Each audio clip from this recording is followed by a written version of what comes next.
Ah! What the fuck are you doing? What do you mean, what am I doing? We're doing the Friday 13th Part 2 review, aren't we?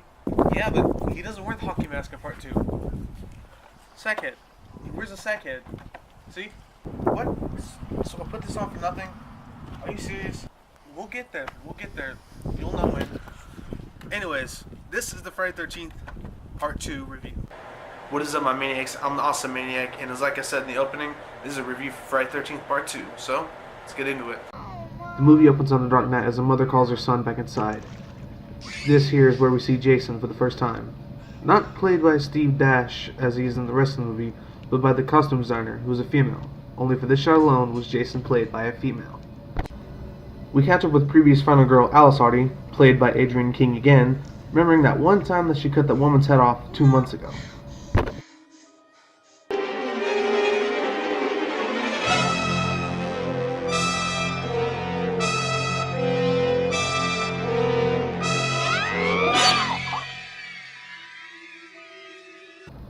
Wait, I thought this was Friday 13th Part 2, not the camera follows Alice around doing nothing Part 2. Alice does a number of boring things, like taking a shower, changing, getting a call from her mom, till she hears a noise, only to find a little jump scare for waiting for her. The cliched of all jump scares. Come on, guys. A cat jump scare? Lame. You can do better than that. Relieved that it wasn't a mass murder and only a tiny little kitty that scared the shit out of her, she relaxes, which you shouldn't do in horror movies if you know the rules. Watch Scream, you'll get it. Anyways, she wants to make it some food, so she goes in the fridge and finds... Jason kills Alice, and we get a title card. Friday 13th, Part 2. We're then introduced to our first two counselors in this movie. Jeff, played by Bill Randolph, and Sandra, played by Marta Kober. They didn't believe me. Oh. Hi, Ralph. After listening to Crazy Ralph, Sandra notices that their truck is being towed off. So naturally, they chase after it, only to find it's a prank perpetrated by their friend Ted, played by Stu Cherno. Ted has the best jokes in this movie. They might be dad jokes and puns, but those are the best ones. After talking with him a second, they continue on their route to Packanack Lodge, until they run into a little trouble on the road with a fallen tree. Little did they know that there's a stalker watching them from the woods. Sandra investigates a fallen sign, noticing that of Camp Crystal Lake.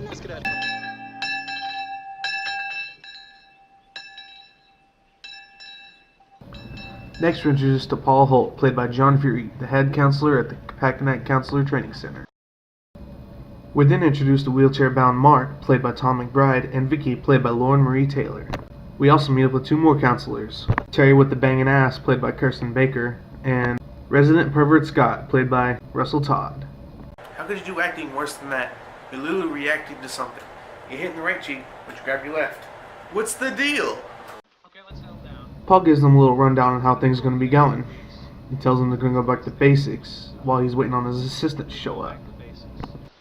Survival, first aid, boating, archery, rifle range, all of it. Speaking of his assistant, here she finally comes. Ginny Field, played by Amy Steele. One of my favorite girls in this entire series. I don't know what it is, I like her character, and I just like everything about her. Especially her relationship with Paul.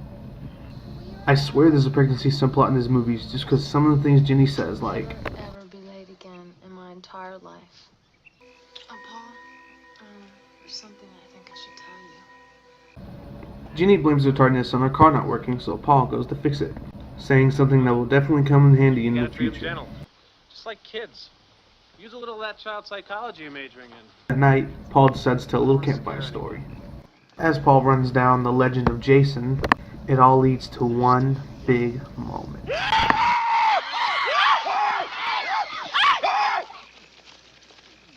Hey, come back! Oh.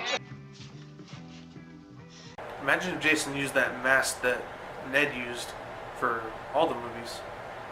Should look a lot different. One thing's for certain, Mark, is a swole boy. Hi, Terry. I gotta say though, Scott, he's persistent. Hi there. Can't get the girl, go for the dog. But the party has another guest, someone who stalks them from the outside. Terry seems to be falling for Scott while Paul and Ginny engage in a match of chess. Ginny leaves, and Sandra gets real curious about trying to visit Camp Crystal Lake. Camp Blood. You're crazy. Oh, I've just got to. Maybe there is something to that legend. Ginny is getting ready for bed when she hears a knock on her door, so she goes to investigate. She finds nothing and walks back inside, only to be scared by Paul. Ginny and Paul engage in a classic makeout session. Little did they know there's a creepy man watching them from the outside. Ralph, I didn't know you were a pervert too. Oh, never mind. You're dead. The next morning, Paul takes all the counselors in training for some PT. Of course, little did they know, as throughout the rest of the movie, that there's a man watching them. Muffin wanders away from the rest of the group, going up to the strange man watching them. I don't think that's a good idea, Muffin. That dog gag though. Like, does Jason eat dogs now? I mean, Muffin. It was from one scene, from Muffin straight to hot dogs cooking. Anyways, Ginny uses a chainsaw to cut some wood, then puts it up in her closet. An excellent bit of foreshadowing. Sandra encourages Jeff to go with her to explore Camp Crystal Lake, or what's left of it, while the other counselors enjoy some swim time at the lake, while Ginny and Ted tell even more bad jokes. What's green and red and moves 100 miles an hour? What? A frog in a blender. It's brown and sits on a piano. Your face. Beethoven's last movement. On their way to Camp Crystal Lake, Jeff and Sandra run into what is clearly a mangled dog, before being jump scared by a local policeman. Come on, Jeff, Sandra. That had to be Muffin. What other shih tzu is just running through the woods? Never mind, not like you're gonna tell Terry anyways. Deputy Winslow, played by Jack Marks, brings Jeff and Sandra in and threatens Paul. Might just get a warrant against you. Oh, really? I mean, I like Jeff and Sandra. They're likable. Maybe a little less so after, not telling Terry about her mangled dog. We then see Deputy Winslow driving away. Although the actor, Jack Marks, had never driven a car before, he learned how to for this one stretch, and he was scared the whole time. Also, he chases Jason through the woods. Jason is being chased through the woods.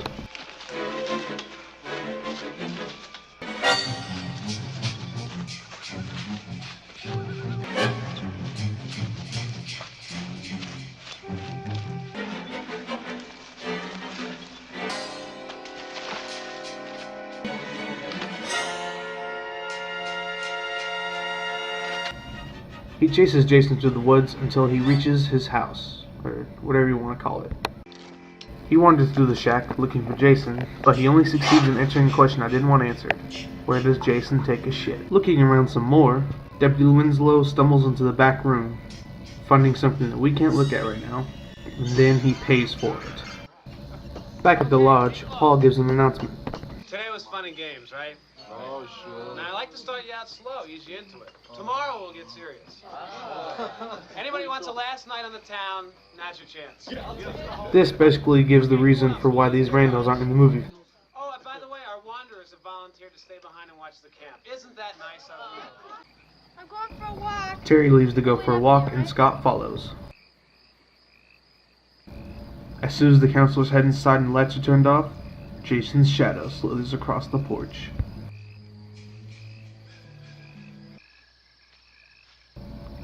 Terry's walk turns into a skinny dip as we see her jump into the lake, and then we see the rest of the people show up at the bar. Back in the cabin, we see Mark and Jeff arm wrestling, Mark proving to be the stronger one, until Jeff cheats, that is. I only want your finger. Sandra drags Jeff off to do you-know-what, while Vicky stays behind to challenge Mark to a computer game. In a bit of coincidental foreshadowing, the game they choose to play is hockey. That'll come into play later. What do you want I gotta say, Vicky is really straightforward about wanting to be with Mark. I mean, she seems a little aggressive about it. Scott, being the pervert that he is, of course he would steal her clothes as she's skinny dipping. Jeez, what a creep. And yet she likes him. As Terry's chasing down Scott, he manages to get himself in a trap. She finds it hilarious. Why wouldn't she? Guy's a perv. I'd let you hang, you pervert. Come on, Tara. Give me a break. You gonna cut the crap? Sure, anything. I promise. Okay. Honey, he ain't gonna stop. No, nothing's gonna stop a horny man. Well, except maybe the law. Waiting for Terry, Jason shows up and slits Scott's throat with the dull side of the machete. Terry returns to help Scott, only to find his dead body hanging where his live one used to be. She freaks out, goes to run, but is scared to death. Seems like Terry had the exact same death as Claudette. Scared to death. Just your legs, huh? Is everything else okay? Did I mention how straightforward Vicky was? Just give me a few minutes to get some things, okay? Sure. I'll be right back. Vicky goes to get ready, changing her panties and spraying perfume on her body. But she sprays her. I guess it would smell good, but Back at the lodge, Mark thinks he hears Vicky outside, so he goes outside to look for her. Turns out the only thing waiting for him was death. too bad it was Mark's though. I liked him. The underage sex scene. Marta Cooper was only 17 when she filmed this movie, so they couldn't show her bare breasts, which is reasonable. Jason makes his way into the house, grabbing the spear and heading upstairs. What happens next? Well, I'll just let you see.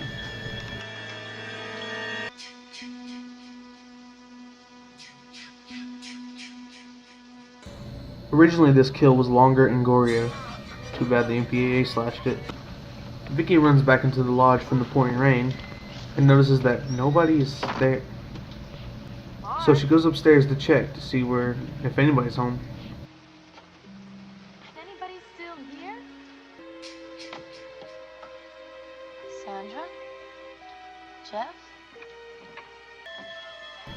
She goes upstairs to find Jeff and Sandra, but she only succeeds in finding Sandra? Jason.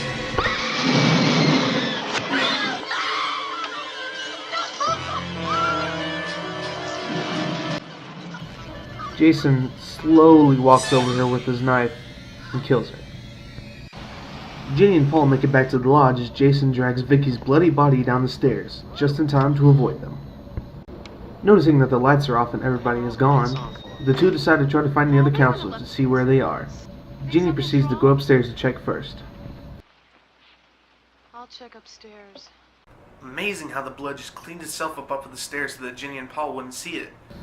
Ginny calls Paul upstairs when she sees Jeff and Sandra's bed covered in blood. This obviously worries them, but Paul plays it off as nothing but a prank, joke. Paul, what's going on here? Nothing. What? They head down the stairs, and Paul's looking at something. But Ginny notices something else is in the room, someone else, as she so verbally states. Paul, there's someone in this room. Jason misses and he and Paul fight, though it's hard to see who's winning given it's so dark. Answer me! Never mind, clearly Jason chases after her, running her into the bathroom. She breaks through the bathroom window and she runs into the kitchen and locks the door.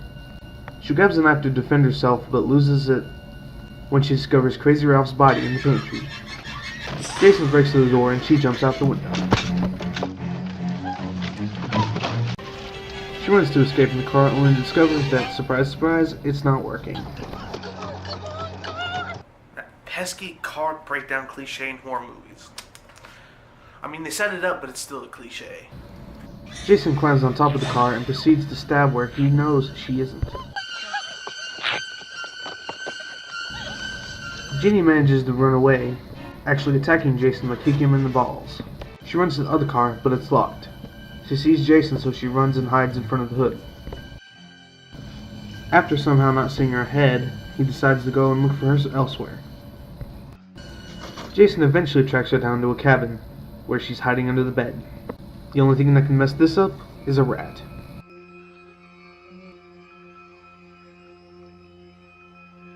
Makes sense. Pregnant women do pee a lot. Just ask my friend DNA Games.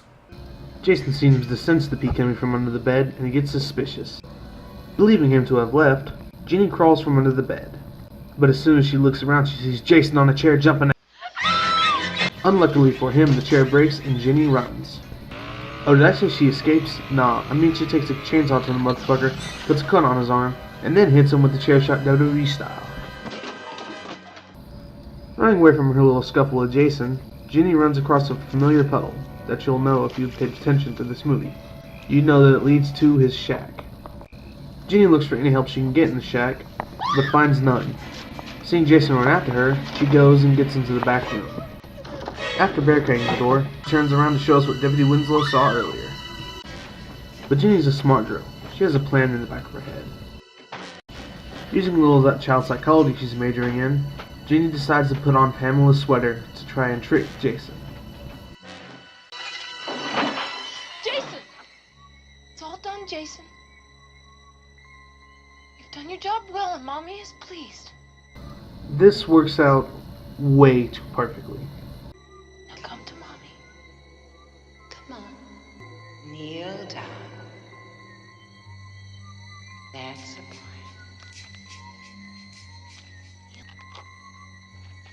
That's my good boy. But Jason realizes it's a ruse as he sees his mom's head behind her. He dodges her attack and gashes her in the leg. Most of the time, Jason kills all his victims, but there's a few instances where he just lets them live so they can come back later. Paul and Jason engage in round 2 of their fight, this time Jason easily kicking his ass. He kicks his ass so bad that Ginny has to save him, and she does so in one of the most badass ways.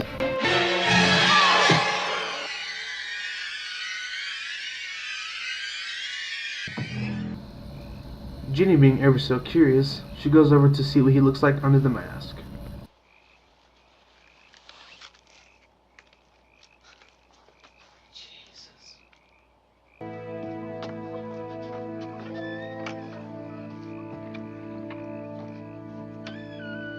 That unsettles her, and she tells Paul.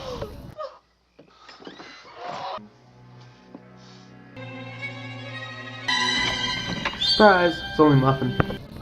Except surprise, it is Jason! There are a few points to be made why this is a dream sequence and not something that actually happened. For one, we saw Muffin come through the door, which is not how what the last time I saw Muffin looking like. Second of all, they showed Jason limping away from his shoulder wound at the beginning of part 3. So there's another point. And I don't think Paul's dead. I don't want him to be. I like the guy, but I just think he got took away in a separate ambulance. Let's just put it that way. We cut to the next morning where we see Ginny being taken away in an ambulance, wondering where Paul is. Where's Paul? The ambulance takes Ginny away and we get a close-up shot of Pamela Voorhees. Wait, that's how the movie ends? Time to get to the overall ratings then.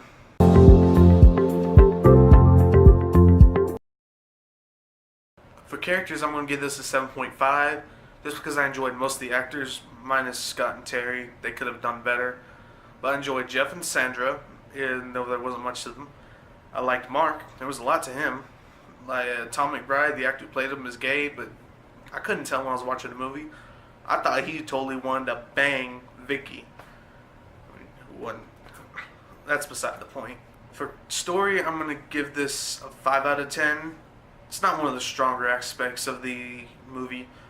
It's more of a retread of part 1.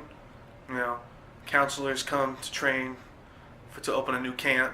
And they get picked off one by a vengeful serial killer, avenging the death of one of their loved ones. Not much originality there, but everything else in the movie was great. For kills, I'm going to give this a 7.5 out of 10, just because I thought some of the effects were great, like when Vicky got slashed on her leg, or whenever they got stabbed through the bed, which they were going to show more of. I talked more about that earlier in the video. Jason doesn't seem to know how to handle a weapon right. resulting in some very brutal murders. Like Mark getting the dull side of the machete in the face, and Scott getting his throat slit with the dull side of the machete.